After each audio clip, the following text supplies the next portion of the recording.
Delhi NCR में आज फिजाई आलूदगी में काफी इजाफा हो गया है। दिवाली की रात में पटाखे फोड़ने के बाद आसमान में धुआं छा गया। लोगों को रात में सांस लेने में परेशानी होने लगी।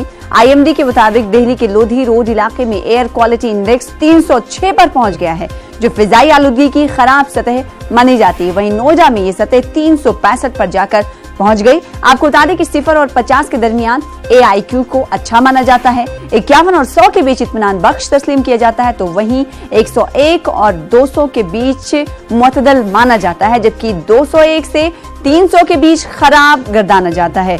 वहीं 301 से 400 के दरमियान बहुत ही खराब बताया जाता है और 401 से 500 के बीच AIQ संगीनी के जुमरे में चला जाता है। इतना ज़्यादा फैल गया है दिल्ली में कि हम लोग डेली वॉक के लिए सुबह मॉर्निंग जाते हैं, लोधी गार्डन में जाते हैं, रोडों पर टहलते हैं। लेकिन आज 2 दिन से आज तो इतना ज़्यादा होगा, हम रनिंग करते थे डेली, लेकिन आज मुझे हिम्मत नहीं हो गई कि मैं रनिंग कर सकूं। इतना ज़्यादा प्रदूषण फैल गया, चलने में सांस फूल रही है। जो हम दौड़ते थे करीब 8 किलोमीटर 6 किलोमीटर डेली दौड़ते थे, लेकिन आज तो चलने में भी दिक्कत हो, इतना प्रदूषण बढ़ गया है। हाँ, प्रदूषण का बहुत ज़्यादा बढ़ा है, क्योंकि आज पटाखे वगैरह बहुत ज़्यादा हुए हैं, आतिशबाजी वगैरह, इसलिए ज़्यादा वो है। तो आपको जो सुबह वॉक करने निकले हैं, हाँ, वॉक क्या कुछ फील हो रहा है? फील हो रहा है कि सांस लेने में थोड़ा प्रॉब्लम, और उसके बाद महसूस हो रहा है कि बहुत ज़्यादा प्रदूषण हमको महसूस हो रहा है। सर, मेरा यही कहना है कि आज जो भी पटाखे और दीपावली पर जो भी वो छोड़ा गया, इससे बहुत पोल्यूशन बढ़ गया है, और पोल्यूशन के चलते सरकार ने कुछ न कुछ हमें कार्रवाई करने की चाहिए। इस चक्कर में कार्रवाई करनी चाहिए, और हमें सांस लेने में बहुत सारी परेशानियां हो रही है। इसको सरकार पर गंभीर रूप से कार्रवाई की ना चाहिए।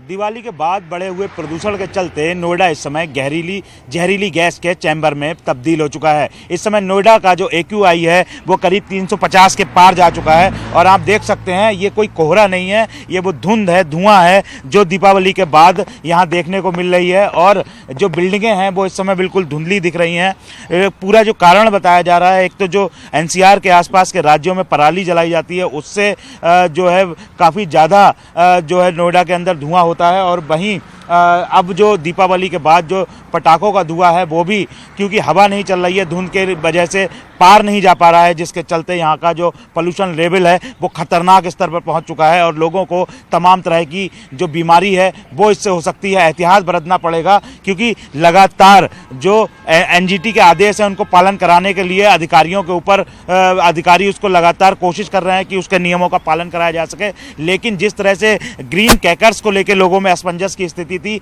हालांकि प्रशासन का दावा था कि ग्रीन क्रैकर्स ही बजाए जाएंगे, लेकिन वो तमाम तरह के पटाखे भी लोगों के पास मौजूद था, जिनकी कोई सीमा नहीं थी, जिनके ऊपर कोई भी QR कोड मौजूद नहीं था। लोगों को इस चीज़ की जानकारी नहीं थी, जिसके चलते लोगों ने तमाम तरह के पटाखे बजाए, और जिसका परिणाम यह हुआ कि जो AQI है नोएडा का वो करीब 350 के पार जा चुका है। कैमरा पर्सन नरेश सैनी के साथ कुणाल जायसवाल, न्यूज़ 18 उत्तर प्रदेश, नोएडा।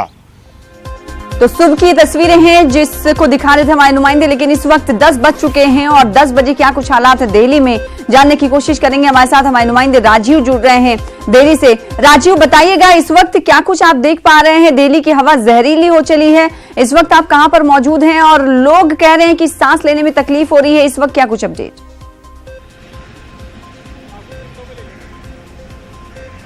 बिल्कुल, इस बात से इंकार नहीं किया जा सकता है कि दिल्ली में जो प्रदूषण लेवल पहले ही बढ़ा हुआ था, दीपावली के पहले ही बढ़ा हुआ था, लगातार चेतावनी दी जा रही थी, एडवर्टाइजमेंट देकर के लोगों को जागरूक किया जा रहा था। लेकिन जिस तरह से आतिशबाजी हुई है, कल दीपावली की रात हुई है, उसके बाद जो है प्रदूषण लेवल और बढ़ गया है। अगर छोटी दीपावली की बात की जाए तो शनिवार को ही जब छोटी दीपावली के दिन आतिशबाजी हुई, उसके बाद जो एयर क्वालिटी इंडेक्स था वो 280 के पार चला गया था, और उसके बाद तमाम एडवर्टाइजमेंट किया गया कि लोग खुद इसको रोकें, ग्रीन पटाखे छोड़ें। लेकिन उसके बावजूद जो कई तरह के पटाखे जो है रात में लोगों ने छोड़ा, आतिशबाजी किया है, जिसके बाद अब जो प्रदूषण लेवल है वो खतरनाक स्तर पर चला गया है, 300 के 50 चला गया, 350 से ऊपर चला गया है, जैसा कि बताया जा रहा है। तो ऐसे में जो है लोगों को लगातार दिक्कत हो रही है, पहले ही दिक्कत हो रही थी और इस बार लोगों को दिक्कत हो रही है। इसको लेकर के लगातार सरकार की तरफ से और तमाम सामाजिक संगठन NGO की तरफ से लोगों को एहतियात बरतने के लिए कहा गया था कि अगर आतिशबाजी आप लोग करेंगे तो प्रदूषण लेवल बढ़ेगा, उसका सीधा प्रभाव जो है बच्चों के ऊपर और जो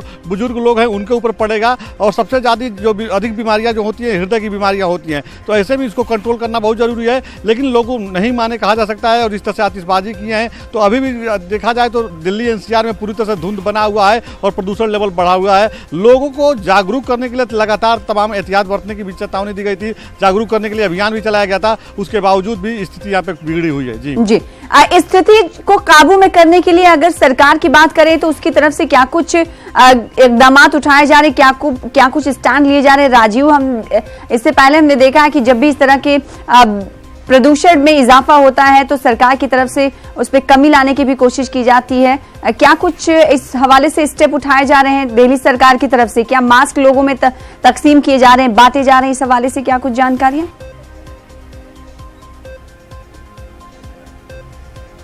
बिल्कुल, अगर देखा जाए तो बहुत पहले, दीपावली के पहले ही अगर देखा जाए तो एनजीटी की तरफ से तमाम दिल्ली के साथ साथ जो दिल्ली एनसीआर की जो शहर हैं वहाँ के लोगों को बुलाया गया था, अधिकारियों को बुलाया गया था। हरियाणा की बात कीजिए, उत्तर प्रदेश की बात कीजिए, यहाँ के अधिकारियों को बुलाया गया था। उन लोगों को बताया गया था कि पराली जो जलाई जा रही है एनसीआर में उनको रोका जाए ताकि सारा प्रदूषण जो है दिल्ली की तरफ बढ़ता है। दिल्ली में एक बड़ी आबादी रहती है और अब जो है दिल्ली सरकार की तरफ से जागरूकता अभियान चलाया गया था और जगह जगह जो पटाखे बिकते थे उन पर बैन लगाने की कोशिश की गई थी, लेकिन उसके बावजूद चोरी छुपे पटाखे बिके और लोग खरीद करके आतिशबाजी किए। अब जो है प्रदूषण से कंट्रोल करने के लिए मास्क वगैरह हर साल जिस तरह से दिल्ली सरकार की तरफ से और तमाम सामाजिक संगठन की तरफ से बांटे जाते हैं, उसी तरह से जगह जगह लगा के बांटने का अभियान अभी शुरू हो रहा है। जी के लिए इस हवाले से जानकारी फराहम करने के लिए फिलहाल बेहद शुक्रिया हमारे साथ जुड़ने के लिए और तफसीलात देने के लिए।